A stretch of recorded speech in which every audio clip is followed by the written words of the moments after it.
Alert Podcast. Welcome, Amber Alert Podcast. This is episode 105, part 1. I am your host, Amber Starkey, and it is a great day to be alive. It is Saturday. I don't really like doing these on Saturdays, but I got busy yesterday. And so my normal day for these, which is usually, but it's been Fridays. I just didn't get a chance to do it. My weekend's been all turned around, but that's okay. What we're going to get into the news. There's not that there's not news, but there are things that I gathered news earlier in the week, and then by the time today rolled around, things had changed, and so I was like, well, why talk about news that's that old that isn't really relevant, because that subject has already shifted. Like when it comes to the war with Iran, the Strait of Hormuz, some of the things have already shifted even in the last 12 to 24 hours. So there's no sense in going back and talking about things that aren't relevant anymore. So we do have quite a few videos today for our news portion, and then our middle portion, which is part 2, where we always try to talk about something that's either a conspiracy theory or something supernatural, something that's still a mystery, something we can't really explain. And so we have one of those for part 2. And it shouldn't take terribly long because the video I have is literally like 3 minutes or something like that. And then I'll tell you about the thing that happened, and you can make up your own mind what you think really happened. And then, which is right on with the subject of UFOs, which as we're finding out, President Trump is promising we're going to get some disclosure on that very soon. I know the Pentagon was due to release statements or documents on it, I should say. And they missed the deadline, which they don't deliver on anything. They can't pass an audit. They don't actually do anything right. So it's not surprising, but Trump is saying, we're going to be releasing stuff on it soon. So we'll see. And then part 3, we'll get into the Bible. So without further ado, let's go ahead and get into the news. So this is obviously a joke, but it's funny because I've said this, that Trump cures cancer, and then down there you have all the liberals protesting that fact. I have the right to die from cancer. Curing cancer is racist. We want our cancer back. Cancer cells matter. That is pretty much how dumb things have gotten. It's a joke, but I promise you, if somehow Trump actually was single-handedly somehow personally responsible for a cure for cancer that went out and started saving lives, I guarantee you would have people who would have negative things to say about it. Promise you they would, because they're consumed with a spirit of accusation. It doesn't matter what he does. It doesn't matter what he says. It's accusation right and left. So this is a joke, but I promise you it would happen. Next. Speaking of accusations, so everybody was up in arms about this picture that Trump posted on, I think he put it on Truth Social. So, and then all of this backlash came. In fact, there may have been more criticism about this that came from the right, that came from people who typically are supportive of Trump, because a lot of people were upset, saying this is blasphemous. This is Trump clearly depicting himself as Jesus. And, this is textbook blasphemy. How could anybody not be outraged? Da, da, da, da, da. So, and then Trump responded. He said, I thought it was just depicting me as a doctor, healing the nation. So if you look at the picture on the left, I think this guy is a pastor, but I'm not sure. Nick Adams. He's the one who posted this picture, probably just AI generated. He posted it on February 4th of this year. And he said, America has been sick for a long time. President Trump is healing this nation. So he's the person who made this, as far as I understand. Nick Adams is, from back in February. And then Trump saw it, obviously, and posted it just a few days ago. Do I think that Trump looks like a doctor in this picture? No, I don't. However, am I outraged? No, I'm not. Am I even sick in my spirit over this? No. I don't think, first of all, I don't think Trump thinks he's Jesus. I really don't. I know accusers will say that, haters will say that. I don't think he thinks he's Jesus. And I honestly don't think that Trump would be intentionally blasphemous. He has been a friend to the church. He's the only president to put together that faith office there in the White House. He has welcomed prayer and all kinds of stuff. So he's in next month going to be rededicating the nation to God. I don't think he has it in him to want to blaspheme the God of the Bible or Jesus. I really don't think so. And I don't think, I'm not trying to be like biased because I voted for him 3 times. I'm definitely not like, if he does something that deserves criticism, I'm fine with that. Like, and now, would it be better if he didn't post this? Yeah, because this gives more fuel to the people who hate his guts, and it gives more fuel to the people who already want to accuse him. So it would be better if he didn't post it. But at the same time, am I like sick over it? No, I'm really not. I don't think that he meant this. I think he just saw someone made this and said Trump's healing the nation, and he's like, oh, that's sick, and reposted it. Took it as a compliment, not as, oh, look, they think I'm God. I really don't. Whatever. So I think a bunch of people freaked out needlessly over this. It's one thing to prefer he didn't post it. It's another thing to be screaming on social media about how disappointed you are and how this is just the worst thing ever. All right, next. Trump in 2016, I stand with Israel. Trump in 2020, I stand with Israel.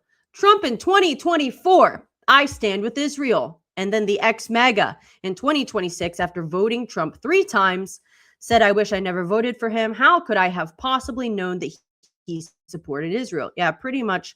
Trump has not wavered on like anything. He's been delivering on the things that he campaigned on. It's a spirit. It is absolutely a spirit. It's starting what we see in Bible prophecy about all nations being gathered against Israel. And you can see the spirit already maneuvering people to take that position. So that's what's happening. And it's not that Israel's above criticism, that they don't have their own issues. Sure, they do. There's corruption there like anywhere else. But it's only, for some reason, that nation is the only one that has everybody outraged. Our CIA can do unspeakable things, and you're not calling for like the destruction of America. America doesn't have a right to exist. Wipe all the Americans out. They're the worst. No, it's like only one type of person and one nation. And you gotta, here's the thing. If you don't believe in the Bible, I feel like just stop and think for a second that there's one nation that all of Bible prophecy hinges on. There's one nation that's at the center of everything that's going to unfold in the last days. One nation with all eyes on it, and that happens to be the one that everybody suddenly can't stand and wants to see just erased, and all the people part of that nation or of that bloodline, whatever, are just the worst. Like, do you really not see? How do you not see the spiritual implications of that? Just for someone who can be honest and notice, like the little toys. What are those little toys when you're a kid where they have like a star-shaped hole, and then there's a circular hole, and then there's a square one, and you have to take the plastic little shape and fit it into the hole that it's made for? It's like that. Like, that's how easy it is to see what's going on. Oh, a star-shaped toy fits in a star-shaped hole. Imagine that. Is it a coincidence? Or was it made that, like, was this like determined ahead of time? Yes. It was all determined ahead of time. You can get ahead of what's going on if you read the Bible and just believe it. And it also will ensure you don't get on the wrong side of things where you actually find yourself taking the side that is opposite of God, which is never a good place to be. So if you don't want to be dumb, maybe stop reading retarded comments on X, much of which is probably coming from bots and from godless, demon-possessed people. Stop listening. Sit down with your Bible, pray before you read, ask the Lord to show you the truth, ask him to show you what's in it, give you revelation. In fact, if you struggle with not knowing whether or not, like, I know I pray, but I don't really like expect an answer. I don't really know if God answers prayer. If you find yourself thinking that, one of the easiest and quickest ways to get a prayer answered, sit down with a Bible, not a Passion or a Message version, like a real Bible. Pray before you read.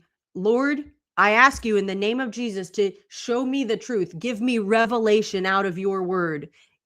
Help me understand something that I need to understand from. Give me something that I don't know out of here. And he will.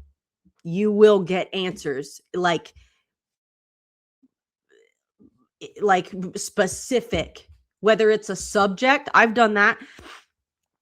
Excuse me, with multiple subjects. I've done that where there's a debate on both sides of an issue, and you can make a decent case with scripture. So I understand why the debate exists. I'm not going to attack anybody who lands on the other side of the issue or call them a heretic or you're going to hell. No, sometimes it's you can make a good case with scripture. So God bless. That's where the tipping point, the one that's going to tip things from one side to the other, I believe, is revelation from the Holy Spirit. Sometimes you need that instead of just what does the word on a page say. You can get so far with that, and then you kind of need the Holy Spirit, the Spirit of truth, to guide you into all truth, and then that's where you can get your answer. So I've done that with multiple subjects, and I'm telling you, I've gotten things out of the word that I didn't know were there, and I've been reading that book since I was a kid. And I learn from it all the time. There's stuff in there. I'm like, man, I didn't know this was here. Or even if I did know it was there, I've never seen it that way. I never understood it, but that's where you're getting an answer from the Lord. So pray, ask him for help, and he'll help you. Excuse me. I'm not a person with allergies, but something floating around in the air has been irritating me. I've been sneezing to an extent I don't know that I've ever sneezed. So anyway, what did I just read? What did we do? Okay, yeah. So Israel, big deal. Okay, next. Man pleads guilty to firebombing nonprofit with napalm device. Also tried to hand Hezbollah a hit list of 35,000 Israelis, saying start the hunt. So here's the thing. Everybody who hates Jews in Israel, they're not terrorists. And you also don't see them doing this. Hey, I'm gonna find a terrorist cell or an organization, and I'm gonna try to have them kill thousands of people because of their ethnicity. They're not doing that. They've been the victims of this type of thing forever, since Bible times. It's almost like Satan hates their guts. They're the people, whether you like it or not. I know everyone wants to fight this, and they start manifesting a demon as soon as you bring it up. Jesus is Jewish. Yeah. He was born of the line of David, that blood, that he was born. I mean, imagine people can't stand that. You bring it up and they want to fight it. It's like, no, it's just from the Bible, where like word for word, that's what's in the Bible. What's your problem? What's your problem? Why do you hate that? Why can't you accept that? That's why this whole problem with Israel and the Jews, you want to hate their guts, you want to demonize them, and then you also want to claim Christ. It's like, you don't get to do that. The New Testament exists because the Old Testament showed the need for the new. And it fulfills everything that the Old Testament was like, we need this, we need this, we need this. And then here comes the New Testament with all of that. So the foundation is there in the Old Testament, and the whole thing's Jewish. And then even you get into the New Testament, the Messiah is Jewish. The apostles, Jewish. The early church, Jewish. The writers of the New Testament, Jewish. You cannot take the Jewish foundation out of Christianity.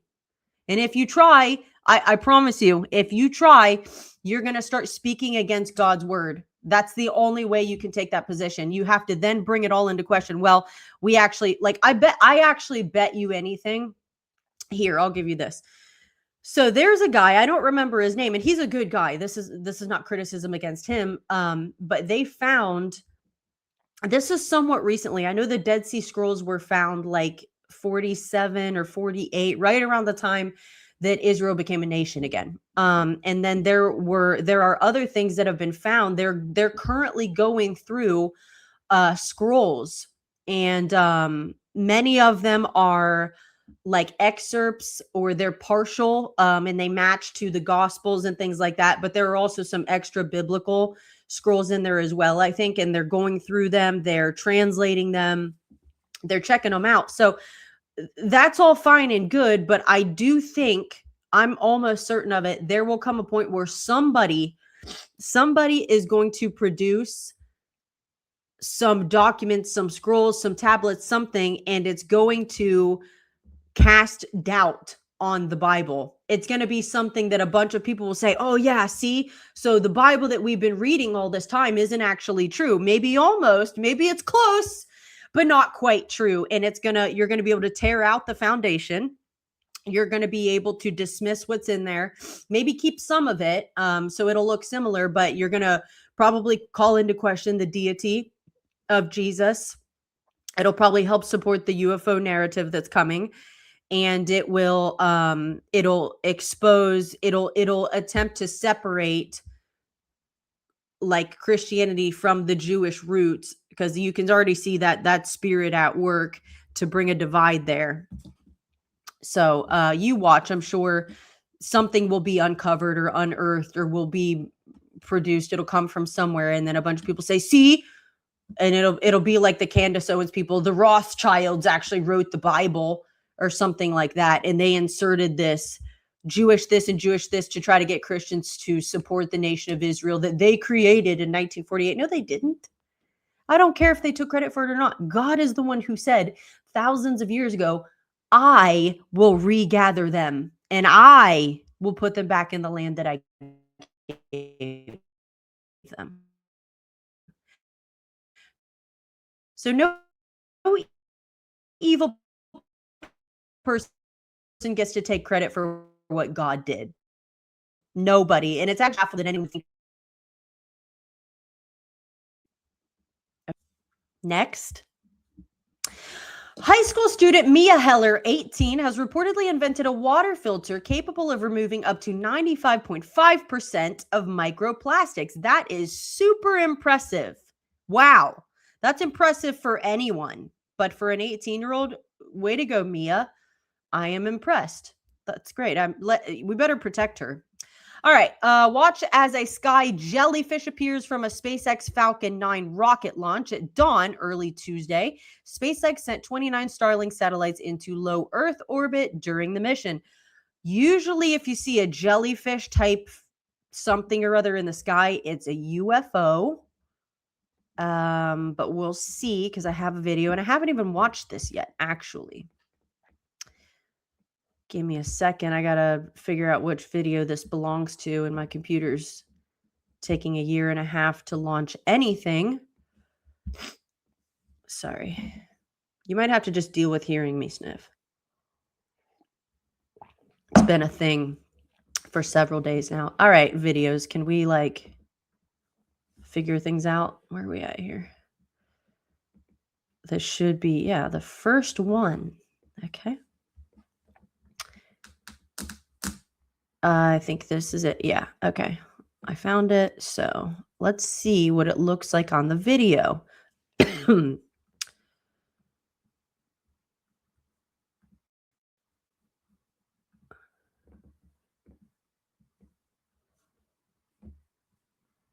Can't really tell.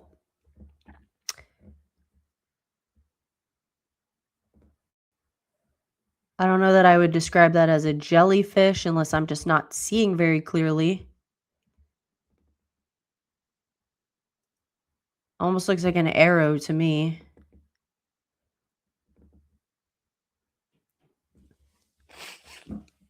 Yeah, I don't know what that is. Doesn't really look like anything that we can identify as it's not a plane, it's not a kite. Oh, I guess the camera's not going to move with it. Okay. Well, I don't know. Okay, does this matter here at the end or not? All right, so it already passed the frame basically. Looks strange. Don't know what that is. Could be a UFO. Plenty of people report having seen UFOs and they describe them as that, or they've had pictures of them where they do look like a jellyfish in the sky. So I think it's a certain kind of UFO. Again, that doesn't mean that it's not man-made, that our military hasn't like back engineered something and that is man-made nuts and bolts. Could be, or it could be one of the real ones that likely the ones we have came from. We don't know. Next. Jeffco Public Health Clinic is now promoting a new vasectomy service for men at its taxpayer-funded clinic. Your tax dollars are being used to push for young men to sterilize themselves permanently. I'm actually not against that as long as it's Democrat men who are getting sterilized. That's one of the best things that could ever happen to the gene pool. Next. Why did Zelensky ask his close friend Marina Abramovic to be ambassador to schools in Ukraine? The woman that hangs out with Rothschilds, child traffickers, and pedophiles, and creates satanic art, which glorifies violence against children. Marina Abramovic, if you don't know who she is, she's the one who like mentored Lady Gaga. She does something called Spirit Cookings, which is like, if it's not cannibalism, it's definitely like depicting cannibalism, but I wouldn't be surprised if it actually is.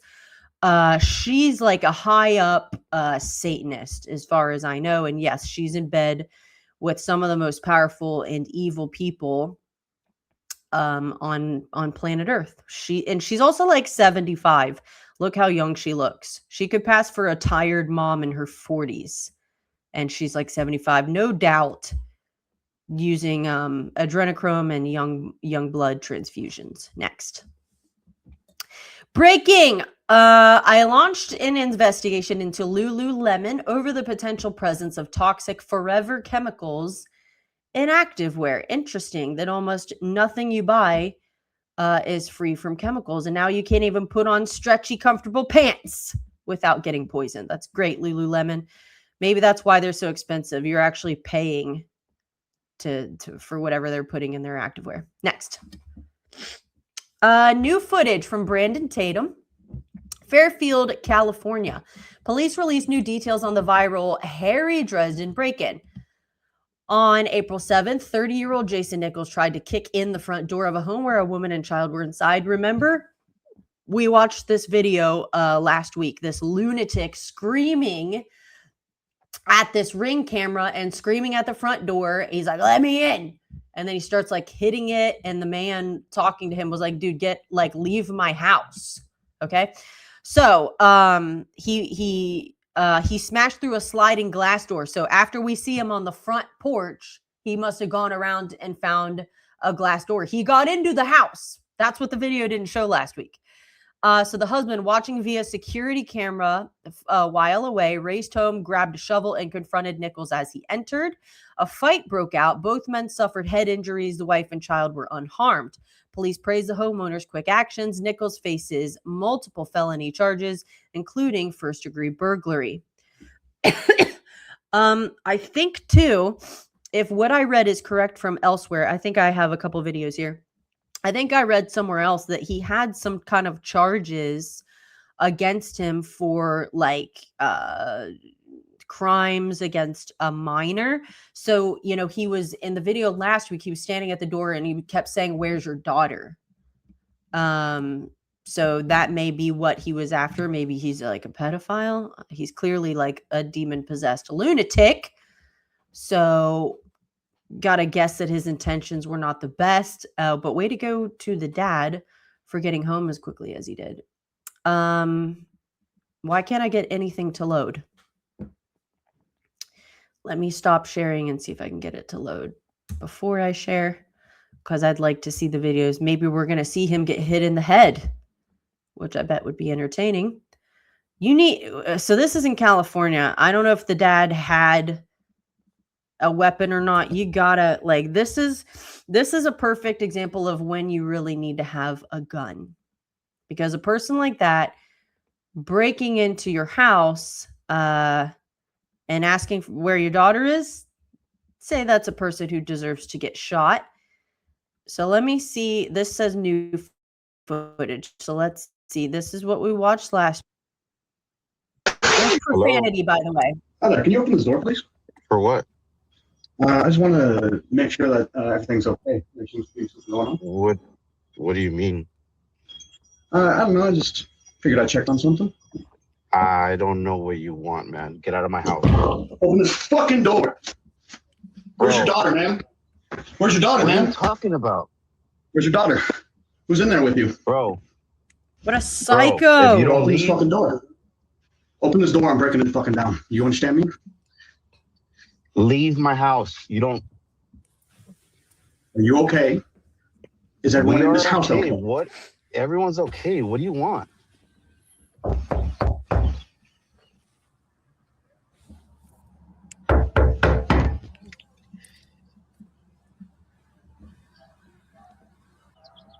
Can you leave my house, please? You open the door, please. You have nothing to do with my house. Can you leave my house? You know what my name is? I don't know who you are. You don't belong in this neighborhood. That's for sure. This is my neighborhood, though. Yeah, I live there. I don't know you. My name is Harry Dresden, motherfucker. Open the door. This is my neighborhood. Open the fucking door.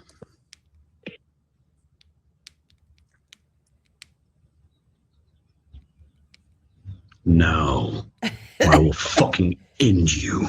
What a Do you psycho. understand me?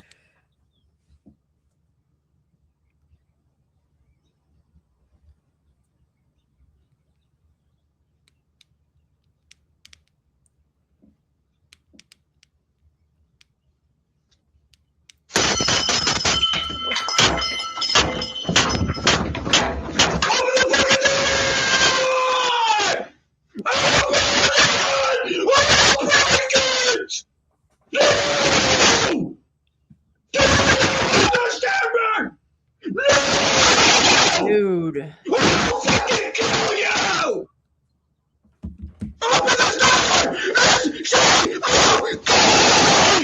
Imagine thinking they would open it after he started acting this way. Where the fuck is she? Bro, he got in. Looking for his daughter? You gotta have guns, dude. You around? What the fuck up? I'm telling you, I'm giving you a chance right now, man. This is the third room, bro. I'm giving you a fucking chance. Get the fuck out of my house. This is the third room, bro. I'm telling you, get the fuck out of my house. Please. Just answer the question. Get the fuck out of my house. Answer the question, please. There's no one in there. There's 3 rooms, man. I don't know who you are. You better get the street at 1797 Co-op Drive. I don't know who you're talking about, man. Why do I hear screaming? Are you military? Yes. Okay. Can you help me out? Okay. Yes. I understand what you're going through right now. Yes. Can you step outside? Yes, sir. Thank you. Will. Thank you for asking. There's something going on this street, bro. Bro, everything's fine. Please step outside. Okay. Well, sit there. Sit on the ground, please. Yes, sir. Okay. Dang. All right. So that's the first video. I don't know if the second one will have a different video if it'll be the same one. I'm not going to waste time watching it if it's the same one.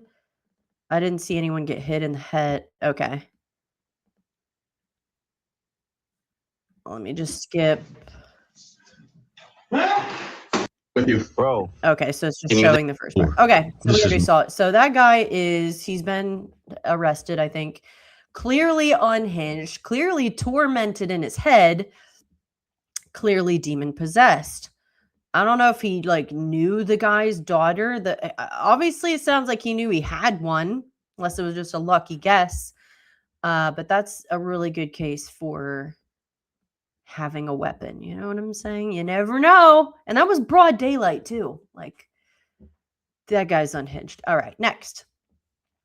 From Brendan Dilley, Eric Swalwell, like so many before him, destroyed his life while attempting to harm President Trump. As tale as old as time, the Trump curse lives on. Avenatti, Clinton, Kamala, Paul Ryan, Mueller, Comey, Bolton, Brennan, Clapper, the Biden family. Well, you got to ask yourself why. I agree, but it's like, why did those people go after him? You would almost think it's because he's not part of their little tribe, and knowing that they've all got dirt on them, you can bring that on yourself. It's like, what's her face, that chick from Minnesota, Ilhan Omar.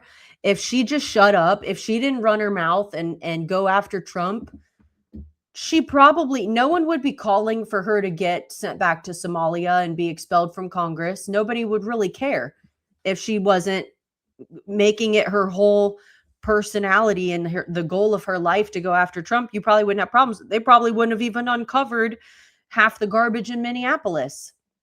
But it's like, you decided to make yourself a problem, and now Trump's like, oh, okay, well, let's see what there is to find about you. And then here we are. So, and just the other day, like today, I saw it where she's saying, so somehow her net worth is like, millions or hundreds of millions of dollars or something. And it happened in a very short period of time. And she's like, oh, it's just an accounting error. Yeah, okay. There's obviously stuff there to find. So now you're probably in trouble because you decided to go after Trump. Next. All right. So the original post here, Pope Leo, who's a retard, if I don't mind saying, and I don't care if anyone thinks that's disrespectful. This guy sucks. Okay. In fact, probably worse than the last Pope, which is really saying something, because the last one was a straight up globalist, and this one's exactly the same, if not worse, who was supposed to be on paper a little bit better, and he's clearly shaping up to not be. So he said we should perhaps be a little less fearful of Islam. No, that's ridiculous. So Laura Loomer, you got to be kidding me. Meanwhile, he hasn't lifted a finger to help persecuted Christians in Syria and Nigeria. Very dangerous. Yeah, he wants to sit here and lecture Trump. So this is like part of the beef that's been going on between them. He's like coming out with this very anti-war stance. Meanwhile, all of the crap he's saying is so funny. When he lives, he's talked about we need to have open arms to immigrants and, blah, blah, pro immigration, even illegal immigration, apparently.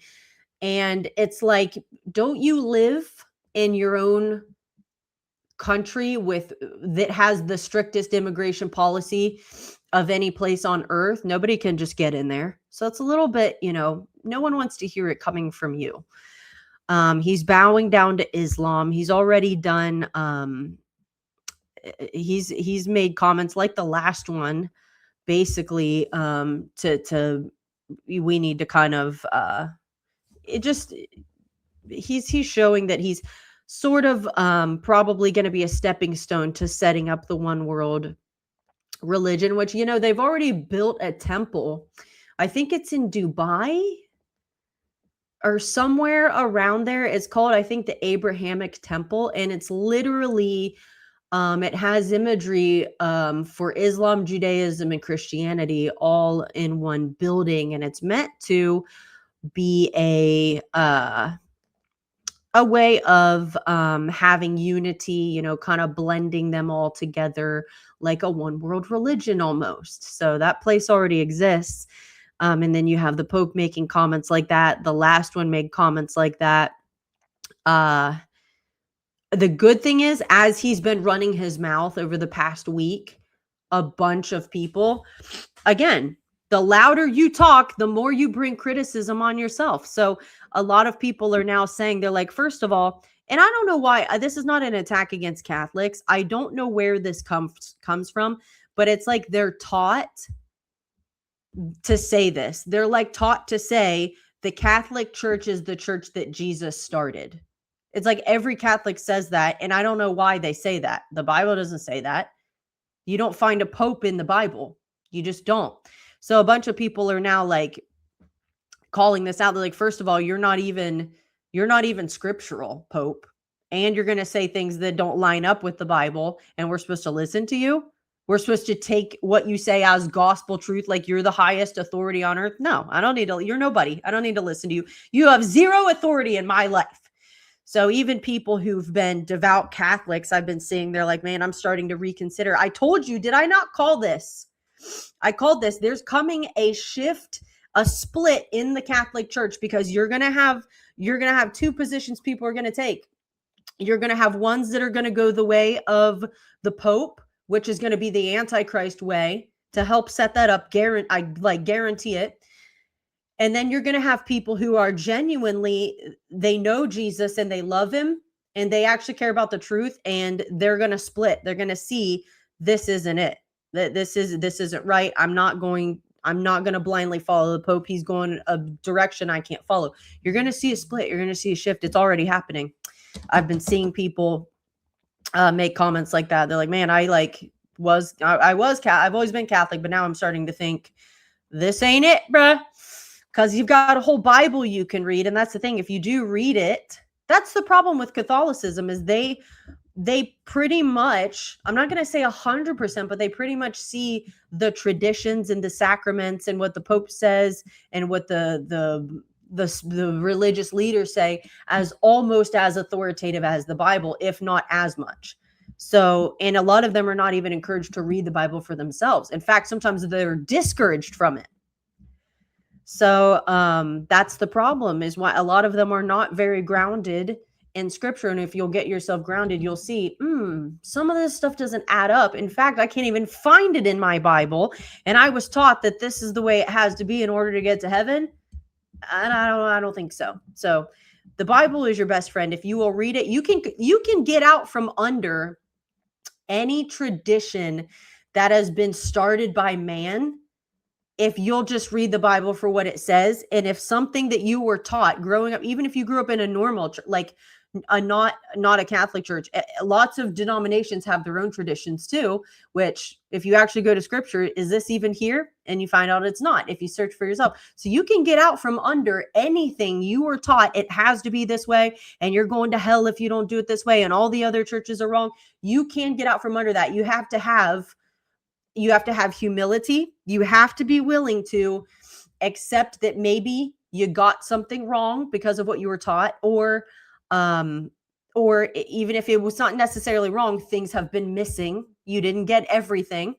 So you have to have humility. You also have to have a desire for the truth. You have to be hungry that I don't want to be deceived. I don't want to just blindly, like a Pharisee, take the man-made traditions as gospel truth and keep doing them because it's the traditions of my fathers.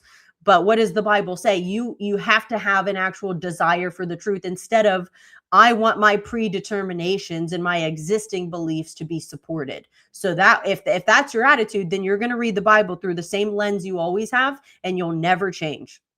Because you've already determined you have all truth, you know everything, you couldn't possibly be wrong on everything, you have nothing more to learn, and you're going to keep reading it through the same lens you always have, which is a shame. A lot of people, you can throw that at any denomination, any sect of Christianity. Everybody can fall into that if they're not careful. You have to have humility, and you have to have a desire for the truth. And many people don't, because it'll mess up. It'll challenge even their worldview sometimes. And a lot of people aren't willing to have that challenge. Anyway, next. From Andrew Colvett. Just 2 hours after the U.S. naval blockade of the Strait of Hormuz began, a ship tracking firm reported that 121 empty oil tankers are now headed to the Gulf of America. 61 of those vessels are super tankers, and each capable of carrying up to 2 million barrels of crude. Even before the blockade, LNG imports into Asia had already fallen to a 6-year low. The U.S. also has access to Venezuelan oil, which means Asian economies will become new customers of U.S.-controlled energy. All right, great stuff there. So let's see. All of these retards who have been so opposed to what we've been doing in Iran, many of them were even opposed to what we did in Venezuela. And they're like, I didn't vote for this.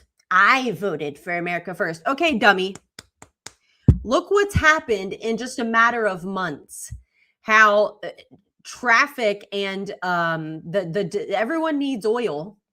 The UK has been just about out. Everyone needs oil, and if you get your hand in the place where everyone's got to go to get their oil, or one of two places, and they start getting oil that the U.S. controls, that's good for America. That's good for America. So America first doesn't necessarily mean we never touch another region, or we never get involved in anything that goes outside U.S. borders. Understand that Trump, by taking out Venezuela first, meaning seizing control of their oil, and then doing what he's done with Iran, that's directed customers to come to us, which is good for America's economy. Okay. So yeah, oil prices came up for a little bit. They've already dropped back down some. The market was unstable for a while. It started ripping as soon as this deal was made and the strait got opened, which I think Iran may be doing some stuff with it as of today. We'll get into that. But understand those things benefit America. Okay. So and I don't know if these people are paid to be blackpilling, to be naysayers, to just go against Trump. There may be money involved, so maybe they're not actually that dumb where they can't see how certain steps you take can lead to something really good for the country. They might be that dumb. They might just be haters, and so they don't care about facts or anything. Also, a lot of people just they have a knee-jerk reaction to one thing that happens. I thought Trump campaigned on bringing energy prices down. And look at the prices at the pump. Yeah, for like a month or however long it was. This is what I'm going to get into when we get into the Bible. Don't judge a thing before it's time. There might be some turbulence before you land the plane. There might be there might be a delay. There might be some trouble. There might be some things that have got to get worked through, but how things are right now is not how they're always going to be. So just calm down, just settle down. You don't need to freak out. You don't need to say, I regret voting for Trump because we got involved.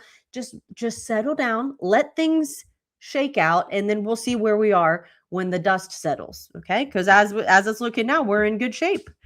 We've gotten people coming to us for oil who would not have ordinarily come to us. That is good for the economy. That's good for America. That is America first. All right. Next. This should be headline news everywhere. A Pfizer insider who was former head of toxicology in Europe has just come out and said something that many conspiracy theorists suspected. You mean every person with several functional brain cells? He estimates that 20,000 to 60,000 people in Germany have died from the COVID vaccine. This was said at a parliamentary inquiry commission in Germany. So why isn't this massive news being reported everywhere? I bet I can tell you why. Is the mainstream media that has received millions in funding from Bill Gates deliberately covering this up? Yeah, understand that big tech, big pharma, all of these things are all in bed together. And there still hasn't been justice. That jab has been killing people / giving people health problems and heart problems for years now, and there's been no justice. No one's gone to jail yet. Where's little Tony Fauci? You know, why hasn't Pfizer been held accountable or any, that's my biggest gripe with the conservatives. You promised, justice for this, justice for that, and now you're in a position to actually bring about justice, and there hasn't been any. So someone needs to go to prison over this. But that's no surprise, because for all the people, oh no, I think it's safe. They're ensuring that this is FDA approved or whatever they said. I think it's safe. It's been tested. No, it hasn't. Bro, you are the test. Like, you're the guinea pig. This thing's big. They developed it in like 7-8 months. This time it takes time to test this stuff. You are the research, homie. Okay. And a bunch of people unfortunately have found out the hard way, and it doesn't make me happy. There are lots of great people who took it. They got pressured by their jobs, pressured for other reasons. And unfortunately, a lot of people have had issues, and that does not make me happy. I'm not happy. That's like literally a crime against humanity to make an experimental injection, try to force everybody to take it, and then watch people drop like flies after having gotten it. Someone needs to go to prison. A lot of someone's. Next. Democrat Boston Mayor Michelle Wu launched a program that gives $250 to $500 vouchers to LGBTQ plus migrants so they can get free yoga classes, salon visits, massages, gym memberships, and more, all funded with your tax dollars. Michelle Wu is one of the worst mayors in the country. She's also Catholic, which is surprising. What an insane. I think I heard that right after this kind of came out, they may have suspended it. So I don't know if they're actually moving forward with this now. They've definitely tried. There may have been enough backlash or something for them to be like, all right, we're not actually going to be able to get away with that without the people rioting. So I don't know. Next, Tennessee Governor Bill Lee just signed a new resolution declaring June as Nuclear Family Month instead of Pride Month. LGBTQ activists and Democrats are having a meltdown. So it's not just what the governor did, I don't think. Excuse me. I'm pretty sure this had to get voted. A bunch of people had to vote to get this pushed through, and it passed with flying colors, which means the whole state of Tennessee is like sick of what gay people have turned the month of June into. So way to go, Tennessee. I bet you there's a blessing coming on that state just for that. Next.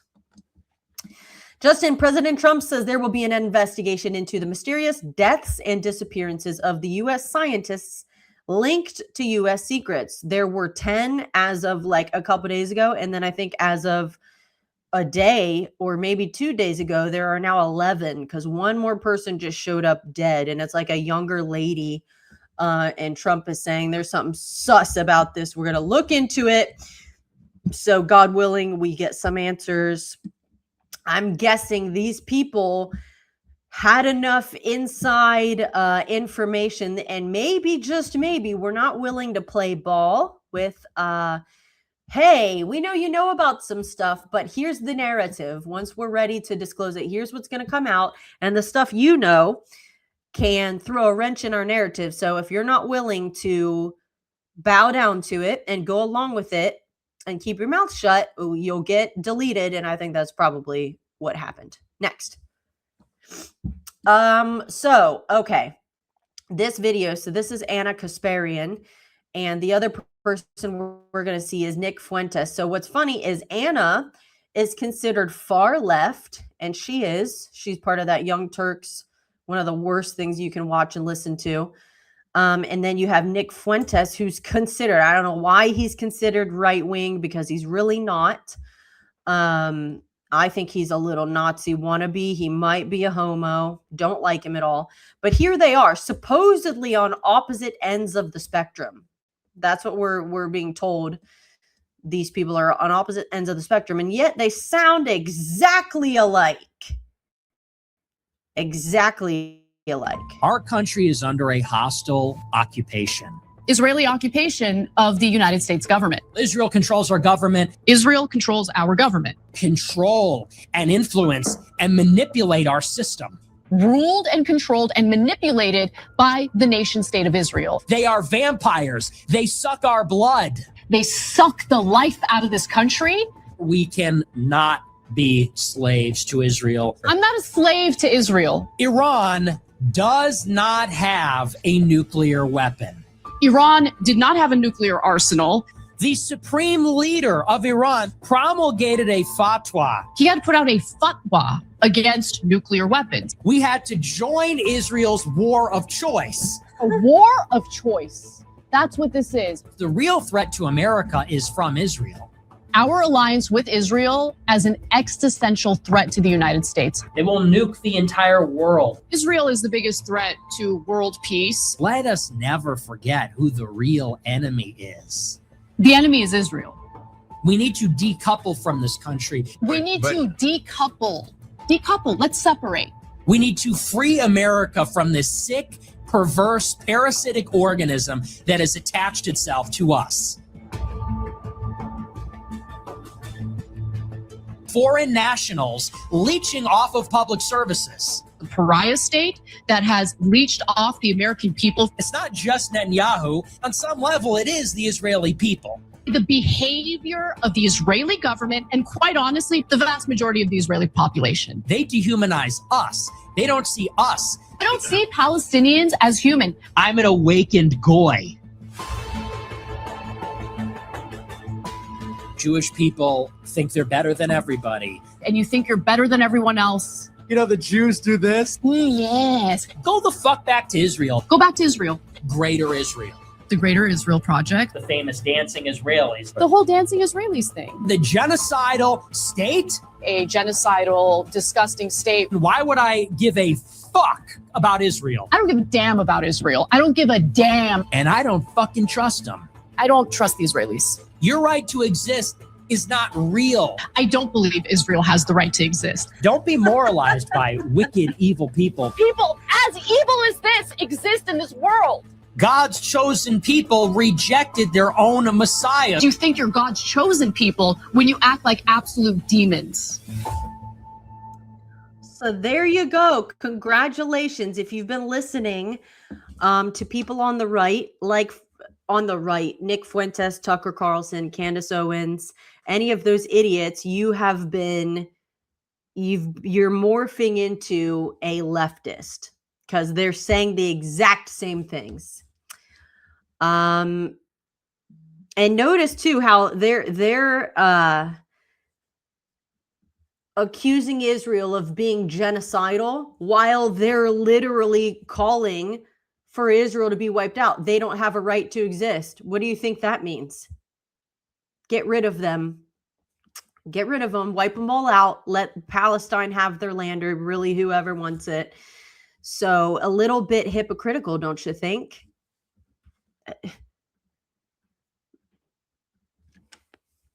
I don't know how anyone who's been on the right side of things for years, you survived COVID. You didn't fall for that propaganda. You survived. I mean, so many things that have been thrown at you from the leftist controlled media, from our leftist controlled society.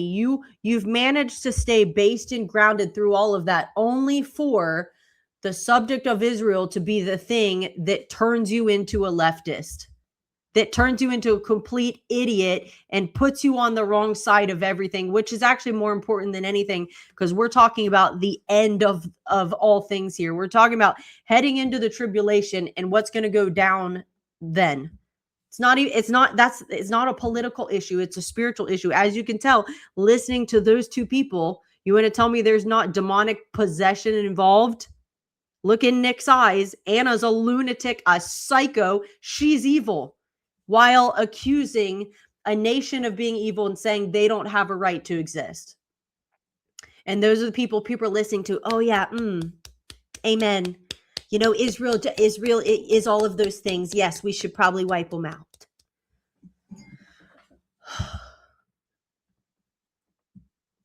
So that's it. That's why you can't. You really have to mind who you're listening to, because the far right has turned into the left. Just so you know, in case you didn't know until right now, that's what they've become. Next, Tucker's crashing out. So Tucker says that Trump is the Antichrist, which Tucker's not the only person who has said that. You have like legitimate Christians who are dumb enough to say that. You know, one of the defining characteristics of the Antichrist is it says he'll have no natural affection for women. That can't be Trump, okay? He likes big, fake tittied plastic surgery women, okay? He can't be the Antichrist just on that one thing alone. But of course, Tucker's now all mad and pouting because Trump's been calling him out. So TDS is a debilitating mind virus that turns otherwise intelligent people into utter clowns.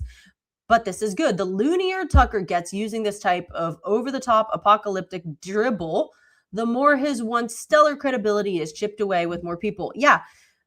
So I was listening to some people the other day, and I love them and agree with them.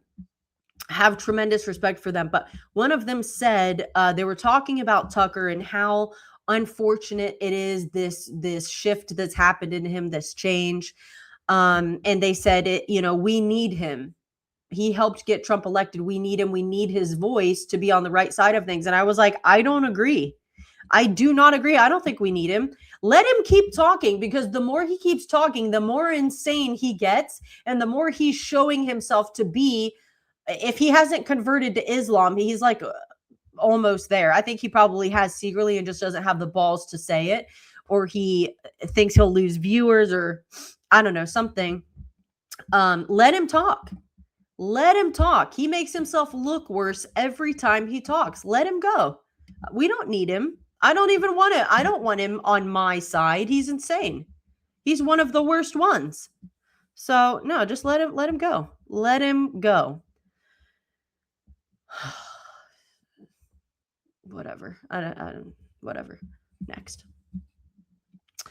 Breaking: Pope Leo the leftist. Campaign finance records reveal that woke Pope Leo was a major donor to Kamala Harris's 2024 presidential campaign, has financially supported Planned Parenthood, LGBT activist organizations, down-ballot Democrat candidates for office, and other woke causes. Before he became Pope, Leo also reportedly was a frequent attendee of anti-Trump marches and protests and routinely attacked President Trump in highly personal terms during his church services as a priest. He is also a registered Democrat who was a vocal supporter of disgraced former President Barack Obama in their shared hometown of Chicago. Many conservatives thought Pope Francis was bad, but his liberal activism paled in comparison to this politically motivated woke pope. Yeah, I think he's actually worse than Pope Francis, which is really saying something because Pope Francis was straight up evil. In fact, I heard I don't know if this is true or not, so I don't want to say it as fact, but I heard he died. Pope Francis died like freaking out about, I can't remember now because it's been maybe a couple years. He died not swinging at wolves like Stalin, but he died screaming about something coming for him or something, some dark entities or something like that. It didn't sound good. Anyway, next. Too coincidental. String of dead and missing scientists hits 11 as UFO researchers' mysterious death comes under new scrutiny. Yeah, so we were at 10 and now we're at 11. I don't think that's a coincidence. I think somebody has a narrative that they want to control once disclosure hits, and these were probably people who weren't gonna, they knew too much or they weren't sure what they were gonna say. So let's just take them out. Next. All right, this Trump rap is fire. Dilly Meme Team just dropped a new video, a new rap about Trump. I haven't listened to it yet. Let's go, Dilly Team.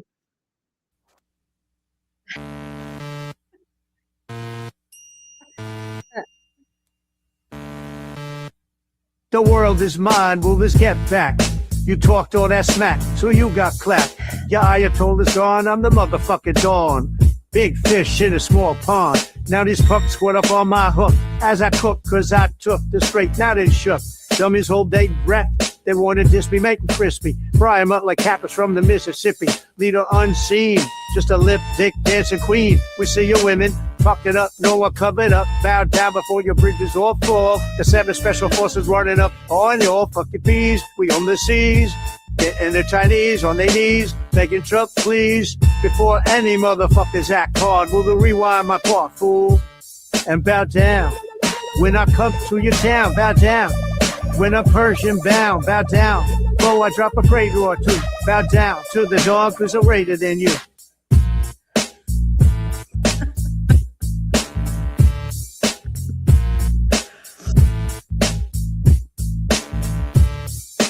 Brendan Dilly is one of my favorite people.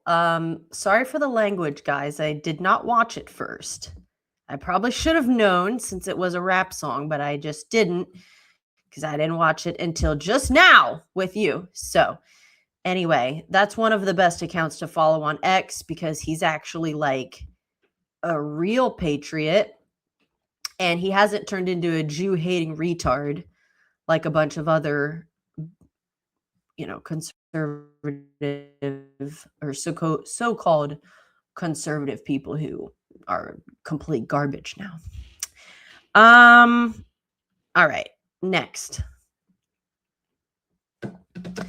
Marco Rubio, UFO bombshell. We shot down 4 things over the United States, and 3 of them, we have no idea what they are. Marco Rubio is like a very serious person, so if he's saying it, I do believe him. For the first time in 65 years, the United States shot something down over our airspace, not once, but 4 times. 3 of those 4 things, we have no idea what they are. We've been seeing objects flying over restricted airspace. Immediately, it was about UFOs and flying saucers and aliens. These are important questions the American people deserve to know.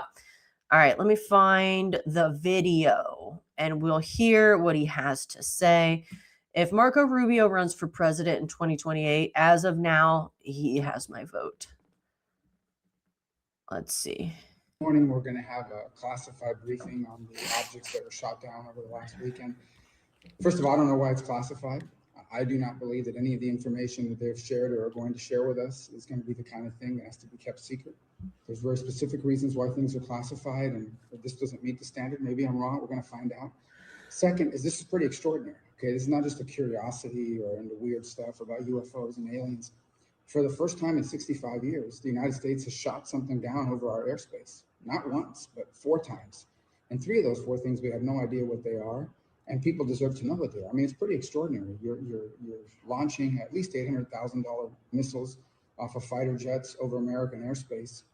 That's a pretty big deal.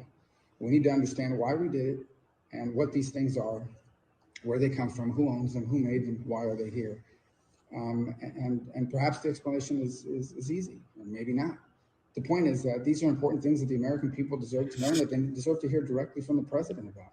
Not a political thing here. Okay, people deserve to know, why are we shooting things down? If it's serious enough to shoot down, it's serious enough for you to know something about it. Look, this is a topic I've been on for a long time, because this is not new. It may sound new, but it really isn't. We have been seeing objects flying over restricted airspace in the United States for a long time now. No one took it seriously, because immediately it was about UFOs and flying saucers and aliens. And that's not my concern. My concern is that some other country has developed a capability to monitor and enter our airspace, and that we are not prepared to identify it, because they have figured out a way. You know, we're looking for airplanes. We're looking for missiles. We're not looking for objects that don't fit that criteria.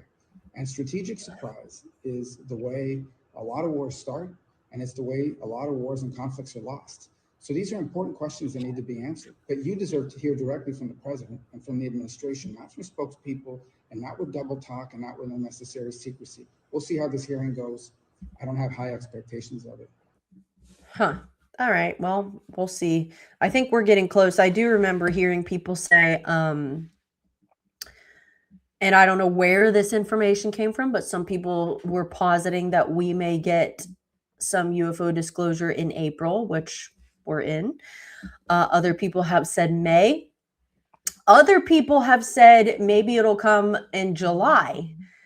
I think the anniversary for the Roswell event is July 2nd, if I'm not mistaken. So some people have said, what if we get some type of disclosure on the anniversary of Roswell, which I think everyone knows that was a cover-up. I think that's common knowledge. I can't say for sure. So we'll see. Seems like we're inching closer and closer to getting, I'm not saying we're going to get the truth. I'd say you can about guarantee you're not going to get the truth.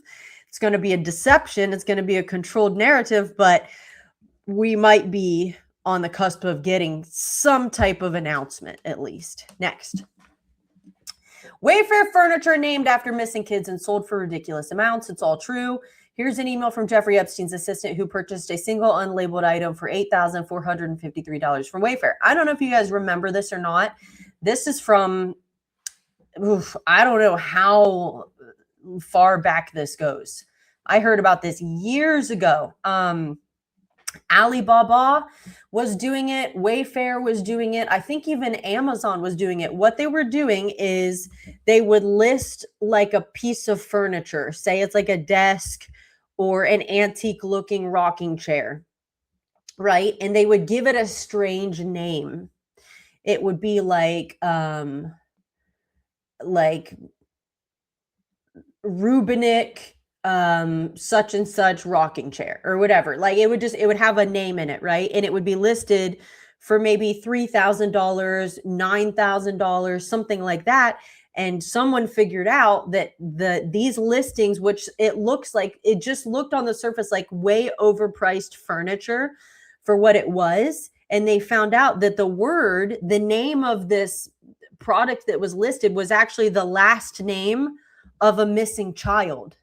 So these were kids who had been abducted, and they're now in the hands of human traffickers, and they're being sold online as listings for furniture. And the people who know what to look for are not buying a rocking chair or a desk. They're buying a child. And that's why they're listed for thousands of dollars. And it was like this sneaky way of selling kids using these big websites. So, and there's been no justice for that either. I don't know why. Wayfair has not gotten in trouble for it, as far as I know. Alibaba is still going. Obviously, Amazon is too. And excuse me, I could feel it coming. As far as I know, no one's ever been held accountable. How about that? How about that? So I'm guessing, though, since it got found out, that they're not still doing it. I hope not. Anyway, next. From Yossi Gestetner, the Iran war. It was not World War III. There was no market crash. There were no ground troops. Yes, to showing again that the U.S. runs Israel, not the other way around. But the negative Jew obsessors will continue to lie and won't credit Israel if this dragged in by Israel war will have net gains. Yeah. It's been a tough couple of days for the whole crowd. Israel controls Trump. Israel controls the U.S. It's obviously the last couple of days have shown us the opposite is true, if anything, which we'll get into. Trump says Israel is prohibited by the USA from bombing Hezbollah, which must confuse the fake patriots who argue that Israel runs the USA, and these same people will yell at Israel if it does bomb. Yeah, Trump literally said word for word, I do not permit, where is it? Right here. I'm going to get to it. So he said, the USA will get all nuclear dust created by our great B-2 bombers. No money will exchange hands in any way, shape, or form. This deal is in no way subject to Lebanon either, but the USA will separately work with Lebanon and deal with the Hezbollah situation in an appropriate manner. Look at this. Israel will not be bombing Lebanon any longer. They are prohibited from doing so by who? The USA. How about that? Enough is enough. Thank you, President DJT. So if you're one of the idiots, Netanyahu has Trump under his thumb. Trump is terrified of Benjamin Netanyahu. Israel's controlling the U.S. Clearly, that's not true, you bunch of dummies. Stop regurgitating what complete demon-possessed retards like Ian Carroll and all those other dummies are saying. Trump, no one's controlling Trump but Trump. And no one's controlling the U.S. but Trump, okay? As much as you would like for it to be true because you want your hatred justified, it simply isn't, okay? And the last few days have shown us that clearly, unless you're too stupid or biased to be honest about it, because you're like, no, I just want to be able to hate and it be justified. Then do it. Then do it. Then go ahead and hate. Why don't you just go try to kill a bunch of Israelis and then go to hell and then see you got on the wrong side of everything? But hey, it'll be worth it if you got to hate Jews, right? Idiots.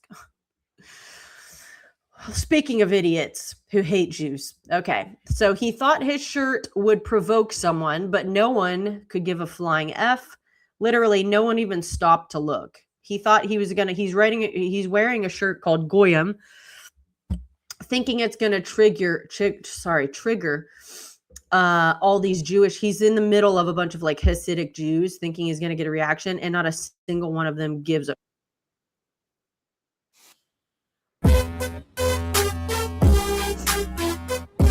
No one cares.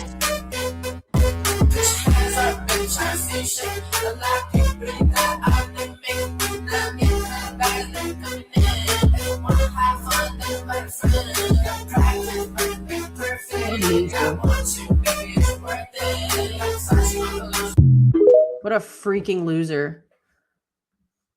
Look how much he didn't matter to any of them.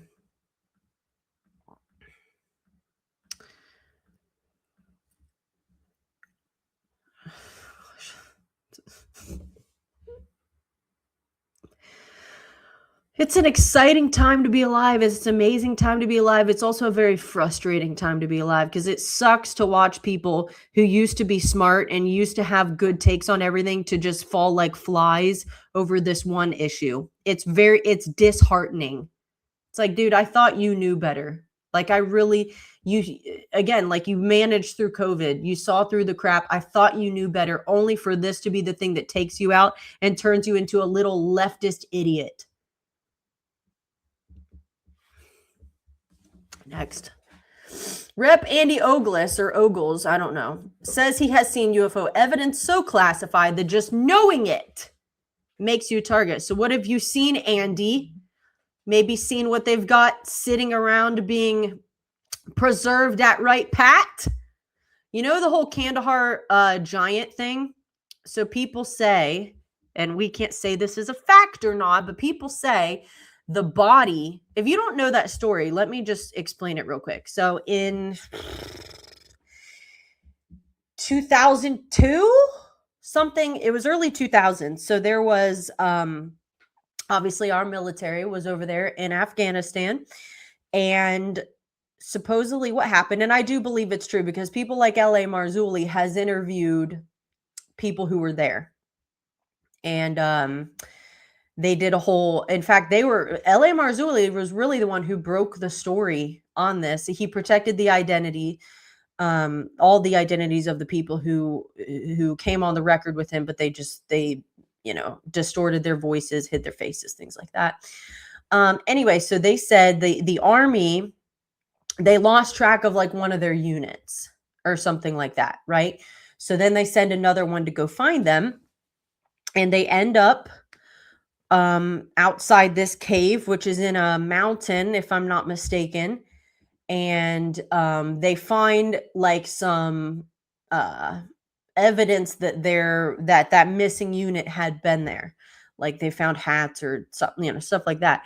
So as they're, checking it out, this giant with red hair comes out of this cave screaming, and he had a javelin or whatever in his hands, and he's screaming, and they're all like, what is this? So one of them steps forward to go after it, and the giant speared him and held him up like you would a fish.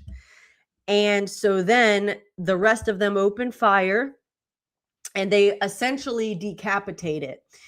And next thing you know, a chopper comes and picks up the body with a net or something. And they are told, they get back to base or whatever, and they're told this didn't happen. Understand, this never happened. And at least one of the guys who Marzulli interviewed said the smell of that thing was the worst smell I've ever smelled in my entire life. It was indescribably terrible. So then this is also hearsay. We don't know for sure if this happened, but some people said that after that one came out of the cave and they killed it, that they sent in the Army went into the cave and they found 3 or 4 more, and 2 of them, I can't remember. 2 of them disappeared, like disappeared in front of them, disappeared. And then 1 or 2, depending on if there were 3 or 4, 1 or 2, I think they also killed or something like that. So were those, I'm guessing, Nephilim, like what the Bible tells us about how there were giants? There's been evidence all over the Americas, all over the world, really. It's not even just in the Americas, of giant bones that have been unearthed. It's been covered up by the Smithsonian and by the establishment that controls education and everything, but we found them. So how old were those things is the question. How old? And maybe that's part of the reason they smelled terrible. But keep in mind, the Nephilim in the Bible were not human. They were half human, but they weren't human. And so what does that look like? Obviously, they can be killed. They were killed in the Bible, but what's their lifespan look like if they're not human? You know, could they live thousands of years? We don't know. We don't know. It seems like mortality doesn't apply to angels, whether good or bad angels, fallen or not. So what does it look like if something's half angelic, half human? Don't know. These are questions we have. Anyway, why did I bring up the Kandahar giant? Oh, it was because of that guy said some of the stuff, just knowing about it makes you a target. So that makes me wonder, because people said the body that they collected after they essentially decapitated it, people say they took it to Wright Pat. So is it still there in hiding? Wright Pat is supposedly the place where they took the bodies of the from the Roswell crash. And people say there's a part of Wright Pat where you can't go without super high clearance. There are armed guards outside doors. You can smell formaldehyde. So I feel like also one of these 11 like scientists or UFO insiders, these different people who've all gone missing or died in the last, going back to at least last year, maybe a little bit earlier than that. Some of them, I believe, had inside access to Wright Pat. So you got to wonder what these people knew. Anyway, next. HHS Secretary Robert F. Kennedy Jr. says the Biden administration was blocking Christian families from adopting foster children. Why would you want to do that unless you don't want kids being raised in a household with Christian principles, with Christian morals? Almost like you want to corrupt the next generation or something, right? Because why would you do that? Evil. Next. But gay people can adopt all day. All right. The Nephilim were here. I haven't listened to this yet. This is Dr. Frank Turek, who is actually Charlie Kirk's mentor. He's an apologist. He's great. I love him. Let's see what he has to say. We're underground in Saqqara, Egypt, in what they think was a cemetery for animals. There are 24 of these sarcophagi that are about 100 tons. That's 200,000 pounds. This one in 1951 was moved here. 200 men. It took 2 years to go about 60 yards with this. They tried to get it out of this tunnel and they couldn't. So they left it here. How these sarcophagi got down here is a complete mystery. We have no idea how they got down here. In the 1800s, one of them had a bull, a mummy of a bull in it. The other 23 have nothing in them. So it's a great mystery, maybe a mystery as big as the pyramids. We can't even with modern technology get these sarcophagi out of this tunnel. Wow. And could it be the Nephilim? It's possible. Giants. We have no idea, but it's one of the great mysteries of Egypt. That's interesting.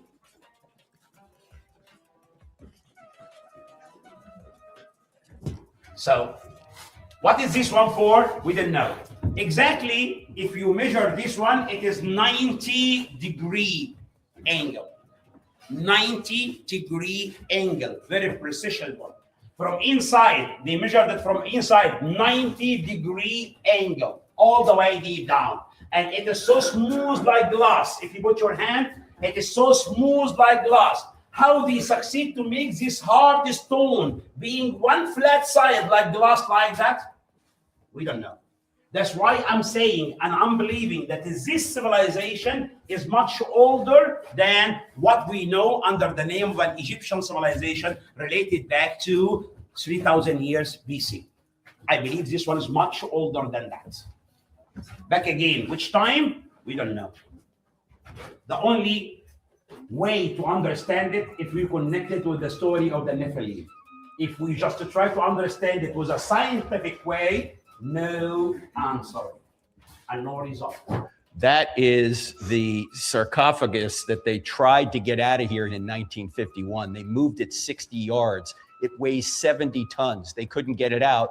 Here is the top to that sarcophagus. This weighs 30 tons. They tried to turn the corner here to get it out that door, and they couldn't do it, so they just left it. Even with modern technology, we can't move these amazing sarcophagi. They're 100 tons. It's a mystery how they got down here. So, to quote L.A. Marzulli, I think the easiest explanation is Nephilim architecture and fallen angel technology, because the pyramids are just one example. Obviously, Egypt is full of other things that can't be explained, even things that can't be reproduced with modern technology. So begs the question, how are these things made? How are they moved? How did they do this? However, if you have advanced technology, that answers the question. Also, massive people who can lift, either lift things themselves or use technology, that explains it. That explains it. And I don't think that, I've heard another explanation that can fit better, that does not violate scripture. You can make up anything you want about aliens or Pleiadians or something from outer space. And well, of course they were able to do all this because they just have technology. They're more advanced than we are, blah, blah, blah. You can go with that, but that violates scripture. So if you're going to look at it through the lens of the Bible, there's only one explanation here, which is, yes, the Nephilim were on the earth. They were able to do all this. They weren't human. And you have the account of the fallen angels who transgressed, who left their positions and sinned. And then the book of Enoch goes into further detail about how they taught certain things to people. They had advanced knowledge ahead of what people had. So there's your explanation, in my opinion, that can check every box. You're dealing with giants who were not human. They were evil with access to something advanced beyond what human beings had. And boom, there you go. So I'm sure an explanation will be produced, probably coming soon, that will violate scripture, but it will check boxes. And so a lot of people will buy it hook, line, and sinker, because they'll be like, oh yeah, well, that explains the pyramids. That explains Stonehenge. That explains the Nazca lines in Peru and all these other things that can't be explained. It was just aliens, and you can just brush everything with, use a broad brush and explain it all away with aliens that are just intelligent beings from elsewhere in the universe, but they were here. Probably they created Earth, that type of thing. So that's probably what's coming. But if you stay grounded in scripture, you won't get deceived. Just let your answers come from the Bible, and they're all in there. Next. Stephen Miller, a useful way to think about migration is to consider what kind of societies the migrants have built in their home countries and to what extent you would like those conditions replicated here. That is a very good way of thinking about it.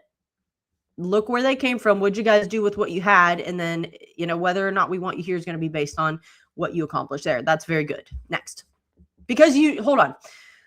It's not about being hateful or racist or anything. If people are going to come to arguably the best country on earth, they should produce something good. They should be productive. They should be an asset. You know what I'm saying? They definitely shouldn't be a drag on society, and they shouldn't be absorbing dollars from all the taxpayers and committing fraud and crime.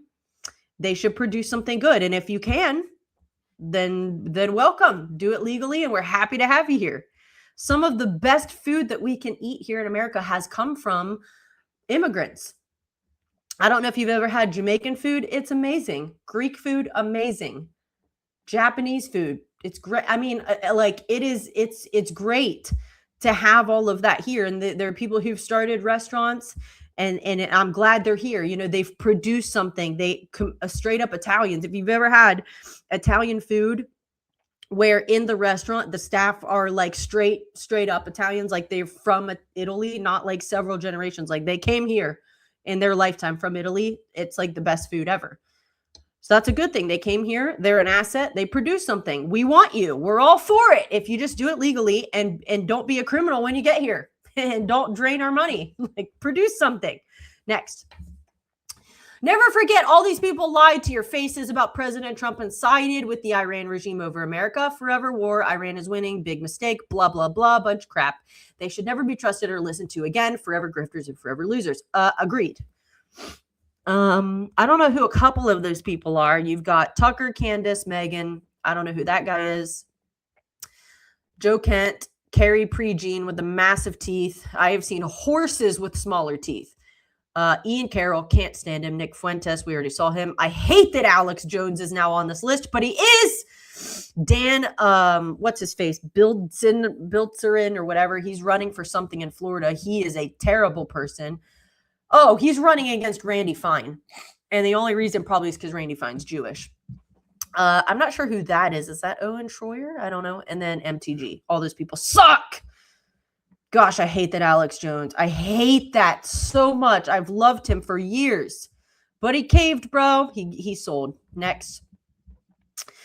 President Trump, very soon the great strength of the American military will create a new dawn for Cuba. Let's go. Now that we're wrapping up with Iran, which it looks like we are, we're going to head to Cuba and straighten them out like we did for Venezuela. I'm all for it. Trump promises major UFO file releases very, very soon after finding many interesting documents. He also said, I think we may have read it earlier, how he's going to look into why these scientists and UFO insiders have all gotten killed or gone missing. All 11 of them, and that number seems to keep growing. Next. Roughly 20 vessels trying to pass through the Strait of Hormuz have reportedly reversed course after Iran announced the waterway was closed. That is from today. That's from this morning. Several hours ago. So it was open early this morning. There it seemed to be. And then a few hours later, they're saying it's not. So I don't know what Iran's doing. I don't know if they're trying to get themselves killed. You know, Trump's not going to have that because we just came to a deal or whatever, an agreement. That thing's supposed to be open. And now if you're turning ships away, you're going to have a problem on your hands, Iran. Last piece of news. So this is Trump blasting Tucker again as a low IQ person. Oh, so this is good news. Tucker Carlson's son no longer works at the White House as of this week. I think he was working for J.D. Vance, if I'm not mistaken. And J.D. Vance was friends with Tucker for a long time.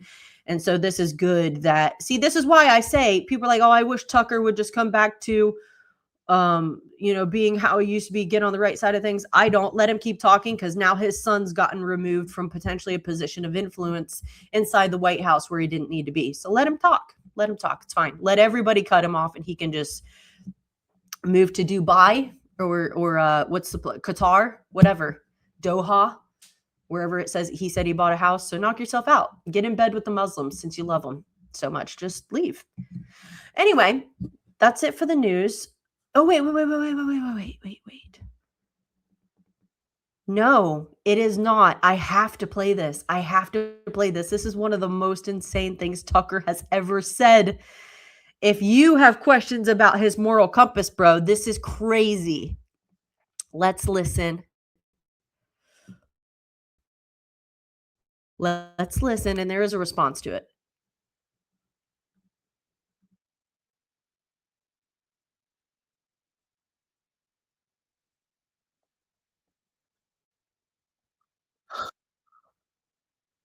Hold on. And this guy's going to respond, and I'm going to let him. But Tucker just said, I would rather you have an affair. I'd rather you commit adultery if you're a pastor, sleep with your secretary, whatever he just said, rather that than you fly on a private jet. Or again, what are his morals, bro? Are you kidding me? Adultery? He is insane. Meanwhile, also a hypocrite. You know, he spoke at a pro-life event. I think it was less than 2 years ago. And he demanded that they supply a Gulfstream, a private jet for him to fly. And this nonprofit, pro-life organization paid for it. So not only are you a hypocrite, but you are so screwed up morally. You think adultery is better than flying on a private jet when you freaking fly on one. This guy is one of the worst. God forbid people who are taking the gospel into all the world can do so more efficiently with a private jet. Maybe, you're right, Tucker. We should make them fly commercial, unless maybe it's even sinful to fly commercial. Maybe they should walk on foot. Should they do that? So maybe what they could get done in a week should take them 4 years. Is that better? Let's get the gospel out as slowly as possible. Let's make sure we reach the least number of people as we can, because God forbid they use transportation. And it's not only jets, because what's his face? Well, John Wesley was one of them. He bought a horse and people attacked him for, how could you use God's money to buy a horse? So it's the same spirit. It doesn't actually matter what the mode of transportation is. If you're a minister, you shouldn't have transportation, I guess. So I'm sure there were people there accusing Jesus of using a boat or riding a donkey. Why aren't you on foot? They also attacked Charles Spurgeon for buying a horse. It's the same spirit. It doesn't matter what it is, whether it's a jet or a car or a horse. Anyway, let's let this guy respond. At least everyone realized. Okay, this is the problem again. Money's an idol, right? It's not a tool, it's an idol. So you would rather destroy a ministry and a family and fall into sexual immorality. He would be way more comfortable with that, he said, than for a pastor to fly on a private jet to minister the gospel. I mean, this kind of talk is just, it's so over the top. And when money's your God and money's your idol, and it dictates and controls how you're supposed to interact with the gospel, how you're supposed to interact with people, how you're supposed to reach the world, they're saying Jesus wouldn't fly private. He would fly commercial. I don't think he'd be allowed to fly at That's all. That's an insane statement, because if Jesus came in this time and his mission was not just to Israel, but to the entire world, you don't think Jesus would be jet setting? You don't think Jesus would do a revival series a month long in Australia and hop on a plane and fly to somewhere else and do it again and jump back and forth?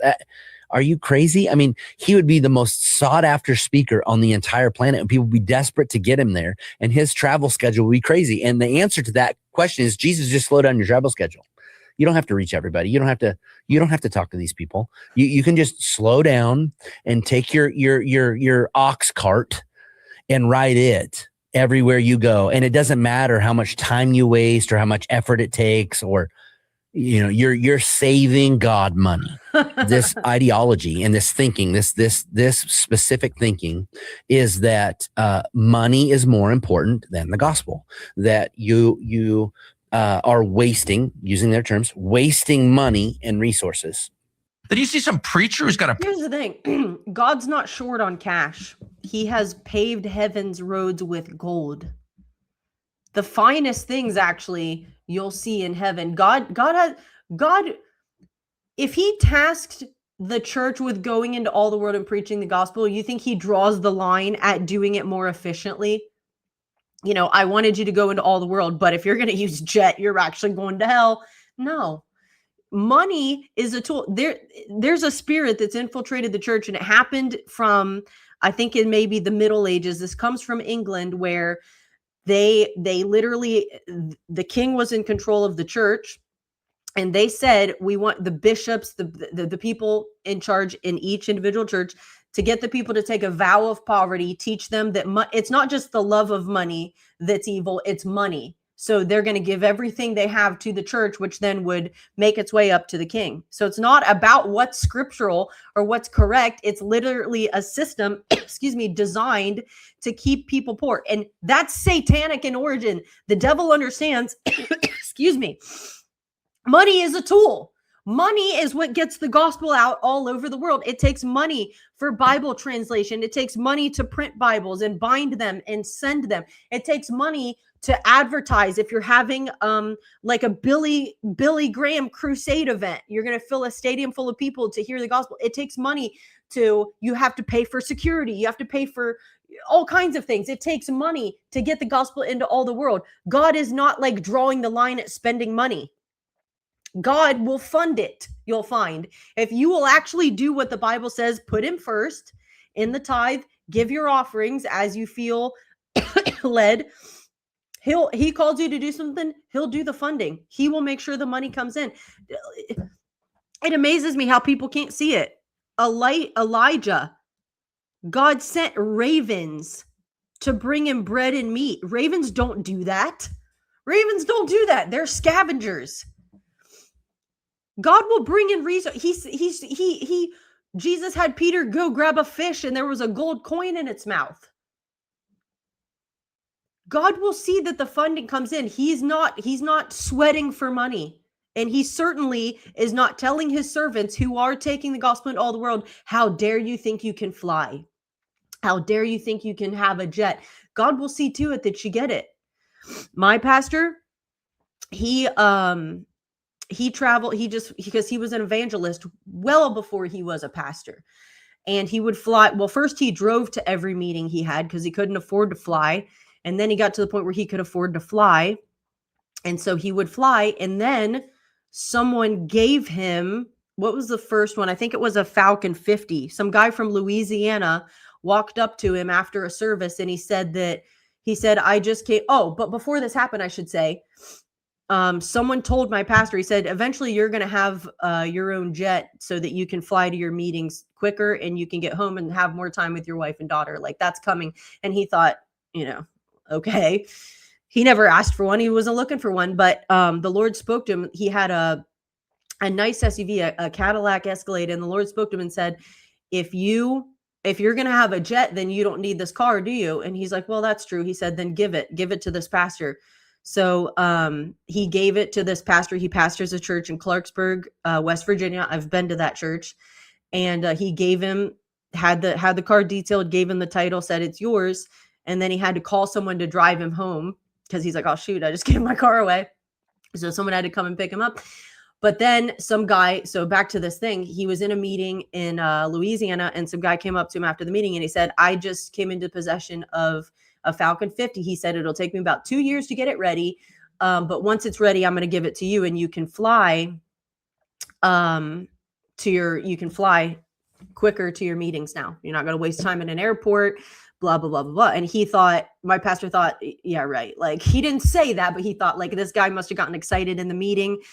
People don't just give jets to anyone. So, like, he just was like, great, and he literally thought, I'll never see that guy again. Well, about a year and a half later, the ministry gets a call and the guy said, hey, I'm such and such. I have that Falcon 50. It'll be ready in about 6 months. Do you guys have a hangar where you can keep it? And they were like, no. And he said, okay, you're going to need a hangar.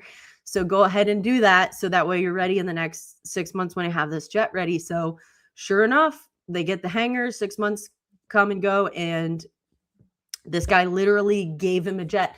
And come to find out, this guy, I don't know his name. I think he might be friends with Elon Musk, or he knows him. But it's apparently what he does is he gives jets to ministries.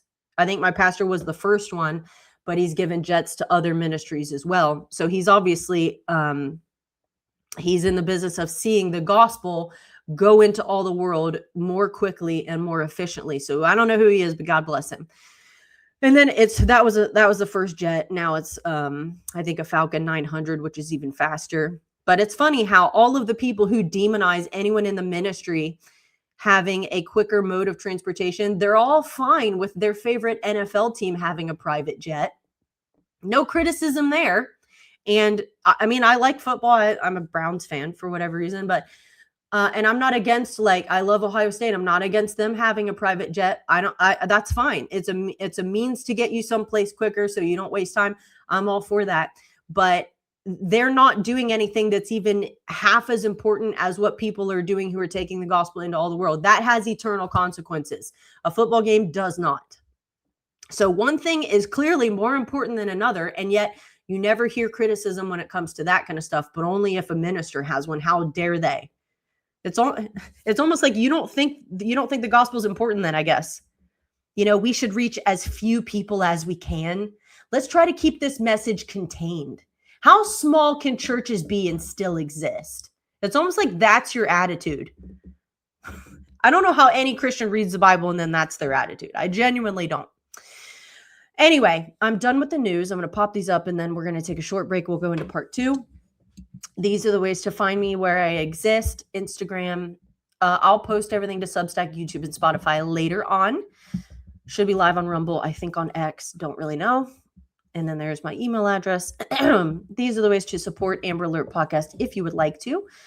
Cash App, Venmo, PayPal, any one of those 3 should work. If you feel like you want to support what I'm doing, anyway,